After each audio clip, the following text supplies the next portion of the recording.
umaga po, tanghali o gabi sa mga kaibigan, kamag-anak ko po sa Facebook. At muli-muli, eto na naman po ako para mag-video at ipakita po sa inyo ang kasagsagan at ang kagandahan ng mga cosmos dito sa Japan. Kaya sasamantalihin po natin na pagmasdan ang kanilang angking kagandahan.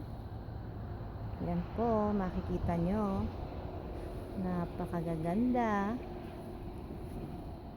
maraming bubuyog. Kaya lang pag lumalapit ako, lumalayo yung bubuyog.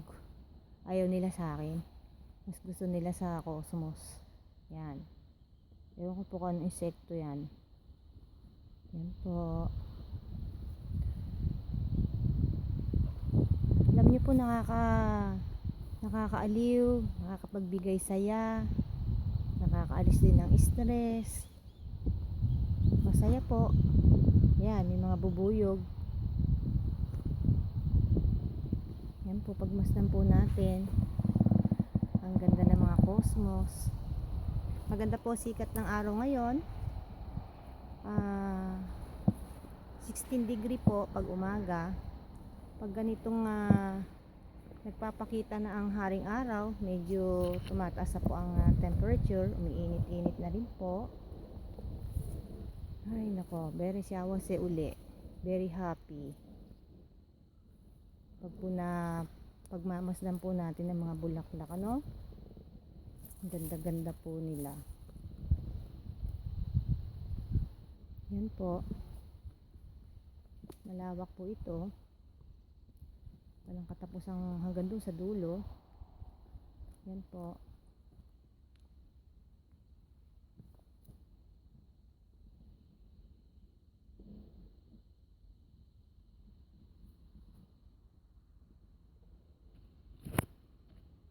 Yan, maganda rin yung kulay puti, asan yung puti.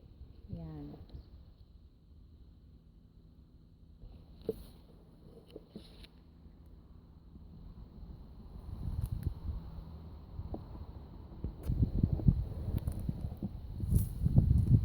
Sino po ba sa inyong mahilig sa bulaklak na cosmos?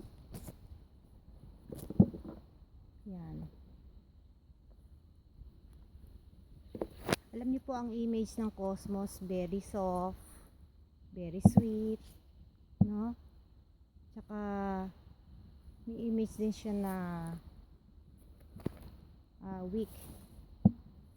Kasi yung puno niya malambot, madaling mabuhay-buhay. Yan po. Okay, maraming pong salamat. Thank you for watching again. God bless you all, at sana po na pagdulutan ko po kayo ng konting saya sa mga ginagawa kong pagbibideo. Maraming pong salamat. Yan po. Thank you for watching.